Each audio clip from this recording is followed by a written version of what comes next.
Wahana permainan air menjadi alternatif wisata warga dalam mengisi masa liburan. Banyaknya pilihan membuat tempat rekreasi ini banyak dikunjungi warga dari dalam maupun dari luar daerah.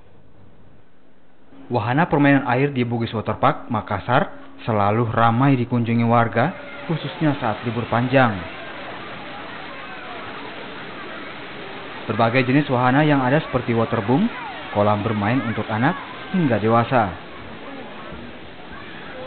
Ditambah dengan hadirnya wahana baru yakni Bugis Falls atau air terjun sepanjang 25 meter menjadi daya tarik bagi pengunjung. Selain wahana bermain yang memacu adrenalin, rindangnya pepohonan juga memberi kesejukan tersendiri bagi pengunjung. Yang dalam terowongan ngeri atau ya? Iya ngeri. Karena asik aja soalnya nggak sempat pulang kampung. Baru pertama kali atau gimana di sini? Ini sudah yang ke 5 kali. 5 kali. Selama libur panjang lebaran, jumlah pengunjung di wahana permainan air terbesar di kota Makassar ini rata-rata mencapai 500 hingga 2.000 pengunjung per hari. Rata-rata 1.500 selama masa liburan lebaran.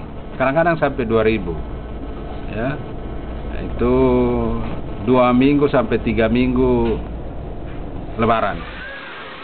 Jumlah pengunjung diperkirakan masih akan bertambah mengingat masa libur panjang baru akan berakhir pekan ini.